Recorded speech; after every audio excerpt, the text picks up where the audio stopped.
스탠퍼드 대학에 다니던 가난한 두 학생이 있었습니다. 그들은 폴란드의 세계적인 피아니스트이자 정치가였던 파데레 부스키를 초청해서 음악회를 열기로 했습니다. 티켓 수익금으로 부족한 학자금을 마련하겠다고 하는 기발한 발상이었습니다. 하지만 현실은 녹록하지 않았습니다. 티켓 판매는 예상보다 훨씬 저조했고 둘은 오히려 빚만 떠안게 될 위기에 처했습니다. 이 소식을 들은 파데레 부스키는 수익금 전액을 그들에게 돌려주면서 두 사람의 앞날을 격려했습니다. 시간이 흘러서 파데레 부스키는 폴란드의 대통령이 되었습니다. 당시 유럽은 제1차 세계대전의 후유증으로 극심한 빈곤과 기근에 시달렸습니다. 그는 미국의 식량 원조를 간절히 요청했고 당시 미국의 31대 대통령이었던 후보는 아낌없는 도움을 보냈습니다. 감사를 표하는 파데레 부스키에게 후보 대통령은 눈물을 글썽이며 이렇게 말했습니다. 기억하십니까? 그때 참으로 고마웠습니다. 제가 스탠퍼드를 다니던 가난한 시절에 당신의 무조건적인 그 도움이 없었다고 하면 지금의 저는 아마 이 자리에 없었을지도 모릅니다. 은혜라고 하는 것은 이렇게 흐릅니다. 은혜를 경험한 사람은 은혜의 통로가 됩니다. 오늘 우리는 2026년 상반기를 지켜주신 하나님의 은혜를 기리는 맥주 감사주의를 맞이했습니다. 우리는 인생이라고 하는 긴 여정 속에서 하나님의 은혜라고 하는 밧줄이 없었다면 과연 오늘 이 자리에 설 수 있었습니까? 성경은 우리에게 은혜를 알라고 가르칩니다. 430년 동안 애굽에서 종살이하던 이스라엘 백성이 오직 하나님의 은혜로 출애굽한 것처럼 오늘 역시 오직 하나님의 은혜로 구원을 받았습니다. 바울은 고린도전서 12장 13절에 성령으로 아니하고는 누구든지 예수를 주시라 할 수 없다고 했습니다.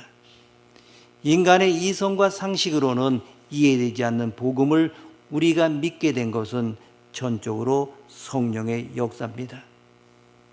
하나님은 왜 구원을 선물로 주셨습니까? 구원은 어떤 대가를 지불해도 살 수가 없기 때문입니다. 우리의 행위나 노력으로는 결코 도달할 수 없는 영역이기 때문에 하나님께서 값없이 선물로 주셨습니다. 구원받은 우리는 이제 어떻게 살아야 합니까? 단순합니다. 은혜로 살아야 합니다. 구원받고 난 이후에도 우리는 매 순간 하나님의 은혜가 필요합니다. 본문은 구원 이후에도 여전히 하나님의 은혜가 필요함을 우리에게 가르쳐주고 있습니다. 오늘 10절 말씀 함께 읽습니다. 10절입니다. 내가 들어가 차지하려 하는 땅은 내가 나온 애굽 땅과 같지 아니하니 거기에서는 너희가 파종한 후에 발로 물대기를 채소밭에 댐과 같이 하였거니와. 아멘. 우리가 가야 할 땅과 지나온 땅을 대비하여 말씀하고 있습니다. 애굽은 나일강의 하류였습니다. 물을 걱정할 필요가 없었습니다. 발로 수차를 밟기만 하면 언제든지 물을 끌어올릴 수 있었고 풍요를 스스로 통제할 수 있었습니다. 세상의 방식이 바로 이렇습니다. 내 지혜, 내 경험, 내 재물만 있다면 하나님 없이도 잘 살 수 있다고 착각하게 만듭니다.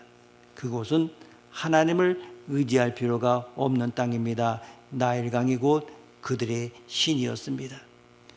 우리도 과거의 애굽에 살 때, 즉 예수 믿기 전에는 하나님의 도움 없이도 살 수 있었습니다. 그때는 생활하는데 어려움이 없었습니다. 예수를 믿고 구원받기 전에는 내 힘으로, 내 열심으로, 내 방법으로 살았습니다. 내 경험대로 살았습니다. 운만 좋으면 성공할 수 있다고 생각했습니다. 죄를 지을 때마다 양심의 가책은 있었습니다마는 그래도 사는데 별 어려움은 없었습니다. 하늘을 바라보지 않고 땅의 것들만 바라보고 살았습니다. 이것이 지난날 애굽에서의 삶이었습니다. 은혜로 구원받기 이전의 삶이었습니다. 그런데 우리가 예수 믿고 난 다음에 가나안에 들어와 보니까 하나님의 돌봐주시지 않으면 하루하루도 살아갈 수가 없었습니다. 때를 따라 이른 비와 늦은 비가 내리지 않으면 먹고 살 수가 없었습니다. 겸손히 하늘을 바라보지 않고는, 하나님을 의지하지 않고서는 하루도 살 수가 없습니다. 11절 말씀 함께 읽습니다. 11절입니다.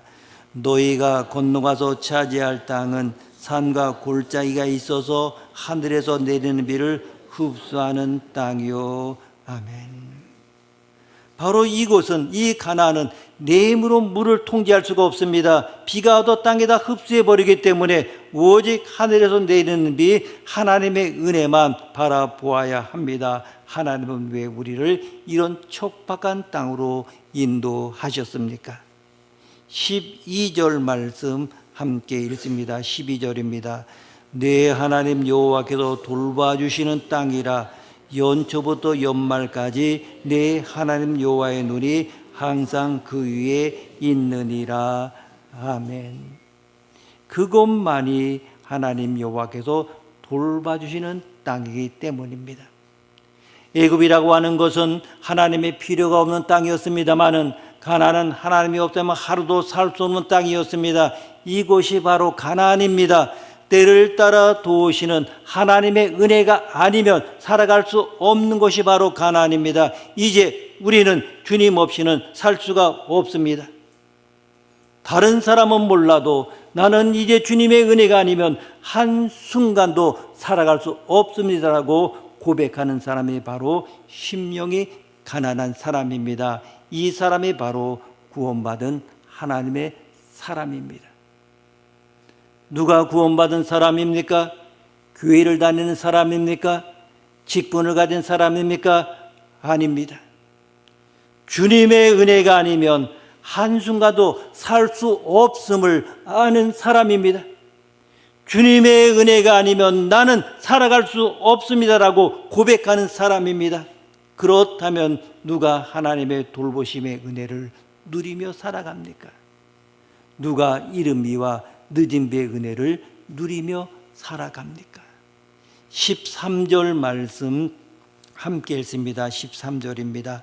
내가 오늘 너에게 명하는 내 명령을 너희가 만일 청중하고 너희 하나님 여호와를 사랑하여 마음을 다하고 뜻을 다하여 섬기면. 아멘.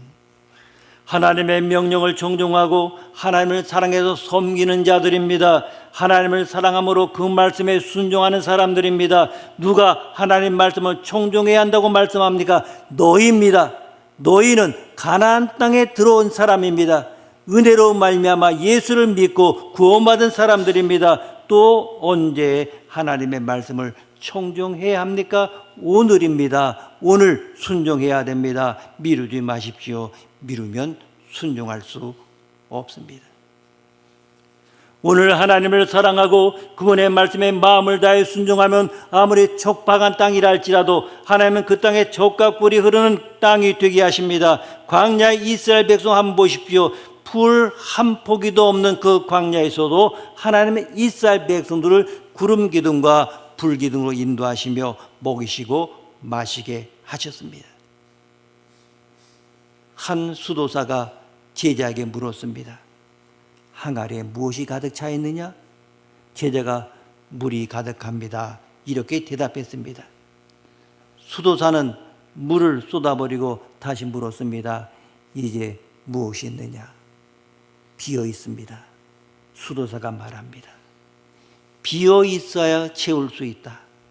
하나님의 은혜는 자신의 힘을 비워낸 사람의 그릇에만 담긴다. 여러분, 우리는 내 힘이라고 하는 그 물을 비워낼 때 하나님의 은혜라고 하는 생명수로 다시 채워집니다. 맥주감사절은 나의 교만과 내 힘을 비우고 하나님의 은혜를 가득 담는 날입니다. 해바라기는 항상 태양을 향하여 고개를 돌립니다. 구름이 끼어도 비가 와도 해바라기는 태양의 위치를 기억하며 그 방향으로 잎을 펼칩니다. 우리 인생의 이른비와 늦은비가 되시는 하나님을 향하여 날마다 고개를 돌리는 것, 이것이 바로 순종이고 감사입니다. 태양을 바라보는 해바라기에게 꽃이 피고 하나님을 바라보는 인생에게는 감사의 열매가 맺힙니다. 때를 따라 돕는 은혜는 우리의 오직 고개를 들어서 하늘을 바라보는 그러한 사람에게 임하게 되는 것입니다. 하나님은 연초부터 연말까지 여호와의 눈이 항상 우리 위에 있다고 하셨습니다. 이것이 우리가 맥주 감사주일에 기억해야 할 핵심입니다. 우리가 드리는 열매는 나의 노력의 산물이 아니라 하나님의 세밀한 돌보심의 결과입니다. 13절 말씀 우리가 다시 함께 읽겠습니다. 13절입니다. 내가 오늘 너에게 명하는 내 명령을 너희가 만일 청중하고 너희 하나님 여호와를 사랑하여 마음을 다하고 뜻을 다하여 섬기면 아멘. 여기서 오늘이라고 하는 것은 과거의 성공이나 미래의 막연한 기대가 아닌 지금 이 순간의 순종을 의미합니다. 순종이라고 하는 것은 하나님을 사랑한다고 하는 가장 확실한 증거입니다. 맥주에 우리가 드리는 감사는 그저 한 해의 절반을 지켜주신 것에 대한 고마움일 뿐만 아니라 하반기에도 오직 하나님의 말씀에 순종하며 살겠다고 하는 결단이어야 합니다. 실제로 이스라엘 역사를 보게 되면 이스라엘 백성이 하나님의 말씀대로 순종해서 살 때는 그 땅이 젖과 꿀이 흐르는 땅이 되었습니다.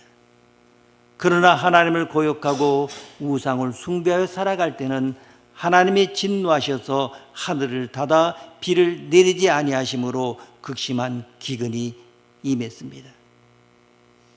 이 가나안 땅이라고 하는 것은 어떤 사람에게는 저주의 땅이 될 수 있고 어떤 사람에게는 젖과 꿀이 흐르는 땅이 될 수 있습니다. 이건 사람도 마찬가지입니다. 사람의 눈에는 저주받은 사람, 실패한 사람처럼 보일지라도 하나님이 돌보시고 때를 따라 돕는 은혜를 베푸시면 젖과 꿀이 흐르는 사람이 될 수 있습니다. 아무리 척박한 사람도 하나님의 은혜가 임하면 풍요로운 사람이 될 수 있습니다. 그래서 하나님은 오늘 우리에게 이렇게 말씀하십니다. 11장 26절에 보면 내가 오늘 복과 저주를 너희 앞에 두나니 아멘. 복과 저주가 지금 우리 앞에 있습니다. 선택은 내가 하는 것입니다. 내가 하나님의 말씀을 청종하면 이른 비와 늦은 비의 은혜가 임할 것입니다. 그러나 하나님의 말씀에 불순종하면 하늘의 문이 닫힐 것입니다.